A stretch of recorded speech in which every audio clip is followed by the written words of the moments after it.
Hello, আসসালামু আলাইকুম।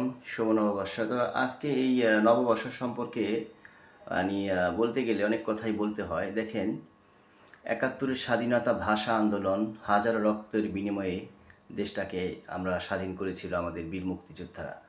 আজকে আমরা বাংলা ভাষায় কথা বলতে পারি। এটা আমাদের জন্য গর্ব। কিন্তু অর্জনটা এত সহজ ছিল না। আজকে আমাদের নতুন প্রজন্মকে ইতিহাস তুলে ধরতে হবে। তাদেরকেও জানতে হবে যে নববর্ষ নিয়ে আমরা এত উন্মাদনা, এত অনুষ্ঠান করি।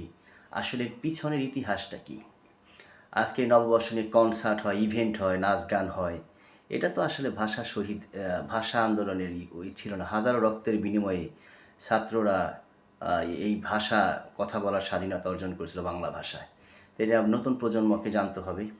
আর আমাদের ছেলে মেয়েদের ভাষা শিক্ষা দিতে হবে। ইংলিশ মিডিয়ামে পড়াশোনা করালেও বাংলা ভাষাটা যাতে তারা ভুলে না যায় বা শুদ্ধ বাংলা জানতে হবে, শুদ্ধ বাংলায় কথা বলতে হবে, এটা তাদেরকে শেখাতে হবে। আর ভাষা আন্দোলন, দেশের স্বাধীনতা, দেশ সম্পর্কে, দেশের সংস্কৃতি সম্পর্কে তাদের জানাতে হবে। আর নতুন প্রজন্মকে আমি আহ্বান জানাবো, বাংলা ভাষা আপনি নববর্ষ পালন করেন, ঠিক আছে, কিন্তু নববর্ষর ইতিহাস, বাংলা ভাষা, ভাষা আন্দোলন নিয়ে আমাদেরকে জানতে হবে, ইতিহাসটা জানতে হবে। ঠিক আছে, আমরা বাঙালি, এখন আমরা মুখে বলি বাঙালি, কাজে যদি বাঙালিয়ানা না থাকে সেটা একটা বিষয়। আর এখন অনেকেরই আমি দেখি অর্ধেক ইংলিশ অর্ধেক বাংলা বলে। বাংলাটাও শুদ্ধভাবে আমাদের জানা দরকার, বলা দরকার। প্রপার বাংলাকে আমরা সবাই বলতে পারি, সুন্দর বাংলা কিন্তু একটা বিশাল ব্যাপার বলা।